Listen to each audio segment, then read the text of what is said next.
Hello everybody, welcome to another one of my investing videos. My name is Mark, and in this video I am going to talk about how can you eliminate FOMO, the fear of missing out. And let me go ahead and go to Google search, and then I'll talk about how Twitter knocked it out of the park, and I'm doing very nicely. As you can see right here, I'm up 150 bucks today, and overall I'm up in my position. I think about 170. We'll look at that in a minute, but let me go to my Google search here, and let me go ahead and put in Google, and let's put in FOMO investing. And the top hit right here, I found this to be, I've never heard of this website before, I've never heard of these people, Net Worth Advisory Group, but I thought it was a pretty good explanation of FOMO. So right here you read, fear of missing out, FOMO is a increasing powerful emotion in our daily lives, so much that FOMO was added to the Oxford English Dictionary in 2013, 5 years ago. And then skipping down here to this paragraph, you're welcome to pause the video, read this whole thing if you like. FOMO is a frequently counterproductive emotion leading to jealousy of others, dissatisfaction with our own lives, etc., etc. But nowhere is the negative impact of FOMO more apparent than some individuals' investment strategy. Ding, ding, ding, ding. Now, let me go back to my TD Ameritrade. Now, Twitter really knocked it out of the park, and I'm doing very nicely here. But let me show you what could have happened if I had FOMO. Okay, FOMO is a particular mistake that I never make, not anymore, because of the way that I invest my money in stock options, which I will explain in a minute. So let me go ahead and go to the chart here, and we'll take a look at what happened to Twitter today. Put in the ticker symbol right here, and go ahead and bring up the chart here. And let me get rid of all this. I was messing around with it earlier. Okay. So this is the day. This is just today. So right here was before the opening, and then bammo, the earnings came out, and there was some good news or something or other. I don't even read all the details of why things like this happen. I just buy and sell my options, and I make my little bit of money here and there. So when it was down here, Twitter was at $27.50, and then it went up, and away, and all the way up here. It went all the way up. At one point, I believe the high was $33.40, something like that. It went way up. Now, if I had a problem with FOMO, or if you have a problem with FOMO, then what you might have done is you might have bought way up here thinking, oh my gosh, Twitter is going to the moon, right? And you have the fear of missing out. Like, let me close this out, let me close this out. Like, you're gonna miss the boat, right? And the boat is setting sail, and it's leaving the harbor, right? And so look at what has happened since. Okay, it always happens, I won't say always, but very, very frequently happens that earnings come out and the stock goes way, way up, and then it pulls back, right? And so the investors with the FOMO, the fear of missing out, they'll buy right here only to watch their money dwindle away. So if we do say the stock was up to 33.40, and then it's just dropping down and dropping down, dropping down, look where it closed. It closed all the way down to $31.80. And let me show you one more thing right here. Let me go to Twitter here. Where is it at? Here you are. Nope, that's the trading chart. Let me go to Twitter here on Ameritrade, and let me show you one little tidbit. Okay, this is post-market right here. That blue and that blue, the bid is $30.85. See, the closing price was $31.80, but after hours it's continuing to sink, right? So had you went, let's go ahead and go back to the trading view. Had you would have bought way up here, look how much money you would be down. If you would have bought, let's say, 100 shares or something, you know, you would have put up $3,300 and some change dollars, and now it's down to $3,080. You'd be kicking yourself, and then you probably would panic and you'd sell out only to watch it go back up. Because if you look at the little 1 month chart, Okay, actually let me go out 3 months, easier to see. Actually let me go out even further, 6 months. There we go. 6 months chart. If we look at this, Twitter is not a stock that you can really predict for the long term, but there are very predictable patterns. And here, this was over like about a month period. It just goes up and down, up and down, and up and down, and that's a very predictable pattern. And then right here is where the volatility increased due to the market sell-off, and Dow drops 600 points, etc., etc. And then bammo kazammo, here's the earnings, and then all the FOMO. That's where all that takes place. So I'm going to show you how can you eliminate FOMO from your life and from your investing. So let's go ahead and take a look at what happened here. So if you watch my videos regularly, then you know by now that on September the 10th I bought one call option for $777, and I've been selling weekly calls after weekly calls. Here I made 50, 48, 28 just week after week. Okay, and then the most recent call that I sold was back on the 19th. Today is the 25th, so that would have been almost a week ago. I sold to open this $30 call, and I took in $165 in premium. And at the time, Twitter was at about $29 a share, and so I did a nice roll up. Okay, here I bought to close this call. I'm sorry, I sold this one at 33, and then Twitter went up and I bought to close it at 65, which of course is a loss, but then I immediately sell another one for 165, and that's called a roll up. I bought to close at 29, sold to open a 30 at a, let's see, what, about a $80 credit, something like that, or 65.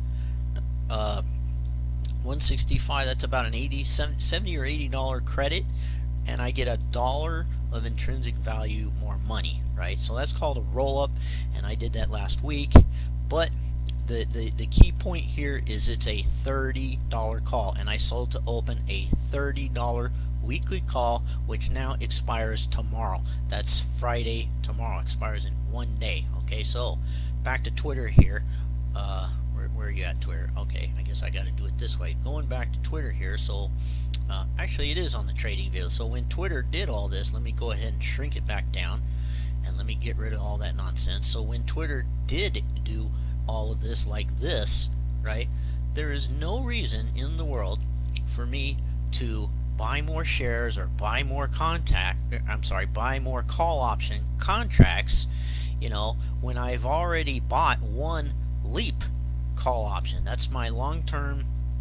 Let me go to my Ameritrade. This is my leap. Okay, this call option right here, it expires January 17, 2020. That's 15 months from now. It's a $30 call. So I already have a leap call option, and then I sold to open a weekly $30 call option that expires tomorrow, right? So given that my short call option expires tomorrow, then I have 15 months to roll up that call option week after week, which is exactly what I'm going to do tomorrow. I don't know what time of the day I'm going to do it. I'm going to do another video about pin risk, okay? And let me go ahead and go off on this little tiny teensy tangent here. This is TD Ameritrade's bunch of videos here, and let me go ahead and go down to video like this, and let's see if I can find a video. Where is it at? There's not that many. Where are you? Meet the option Greeks. Looking, here we go. This video right there, pin risk. Okay, I watched this video, and I'm going to do a video on pin risk. Pin risk is a fancy vocabulary word that basically means that your stock option is about to expire, and the price of the stock is hovering right near the strike price of the option. So I will probably have to deal with this. I have been dealing with this on a weekly basis, and I have been setting my alarm every Friday like clockwork so I can deal with this pin risk. It's not a big deal, but when you sell weekly calls, okay, if you have a situation like, let's say Twitter's at $30 a share, and then your call option, which is a $30 call option that you sold to open, is getting ready to expire, and it's a $30 call, then you might have to spend $12 or $15 in the first couple hours of the day. Well, of course, I'm not ridiculous enough that I'm going to pay $12 to close out an option that expires in 2 or 3 hours, I'm going to wait until the close of the day. I'll wait all the way up till 12:59 p.m. if I have to, and that's 3:15. I'm West Coast time. I will wait all the way up till 1 minute before the market closes before I go spending $12 to close a $30 call option on a $30 stock that expires in a couple of hours. That's called pin risk, because you don't know if it's going to go up, you don't know if it's going to go down. Twitter's a volatile stock in the first place, so I'll probably do a short little video on this. But anyways, getting back to business here, let me go back to my Twitter and let me go back to why I don't fall for the FOMO. Okay, so here, this is my $30 leap expires, and this is my weekly. Okay, so if I'm own a leap call and then I sell to open a weekly, then I can just roll it up. So there's no reason in the world for me to take the extra risk. Yeah, sure, fine, great and dandy, you know, I could get lucky, buy a bunch of shares or buy some extra call options when Twitter's going up and thinking, my gosh, Twitter's going up like the moon, I better get some calls. And sure, I could do that if I wanted to. And if Twitter kept going up to $35, $36, $37 a share, sure, fine, I would make a boatload of money. But I don't need to do that, okay? Because let me, again, go back to my original position here, okay, on September the 10th, okay, go ahead and click the view. I spent a lowly $777. So even if I only make like 30 bucks a week, even if I'm only making $100 a month, okay, in 8 months I will make $800, which pays for this call option. Then I can do things like buy more contracts. But why not wait to eliminate my risk first before I start swinging for the fences? That's the reason why I never fall for the FOMO. Okay, there's no reason for me to take extra risk based on recent performance of a stock or recent events, why the stock might be going up, and I think, oh my gosh, I'm going to miss the boat. I'm not missing any boat. Okay, I own a leap call option.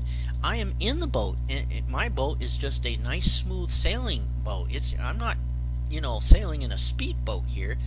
I'm sailing in a boat that goes $30 a week, $40 a week. And now finally, let's go ahead and add up just how well I'm doing here. Okay, so here we go: $50, $98, $126, $160, $200, $225 plus $157 would be $375, $382, right? And then let's subtract the red numbers. $380 minus 70 would be $300, $1, $1, $1, $3. So about $290 there, plus the fact that on my long call that I spent $777 for. Now my long call I'm even up on, so I've made that $290, $300, and my long call, which was worth $770, is now worth $810. So I'm up $330 on a $777 investment. So why in the freaking heck am I going to get sucked into the FOMO, the mania, thinking, oh my gosh, Twitter's going to go up, I'm going to miss the boat? Well, I'm not missing any boat. Making $300 whatever dollars in what today is October the 25th, in 6 weeks, a month and a half. That's about almost a 50% return in 6 weeks. Are you kidding me?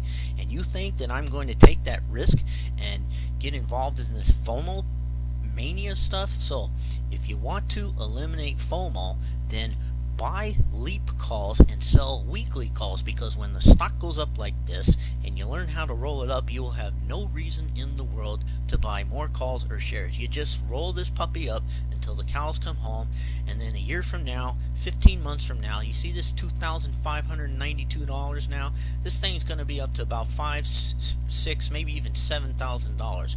And I have no complaints about making that, instead of trying to make $10,000 or $20,000 like I'm hotshot day trader and try to double my money in a week or whatever. I don't need to do that business. I don't need to get sucked into all that. FOMO, I think a lot of FOMO is based on greed.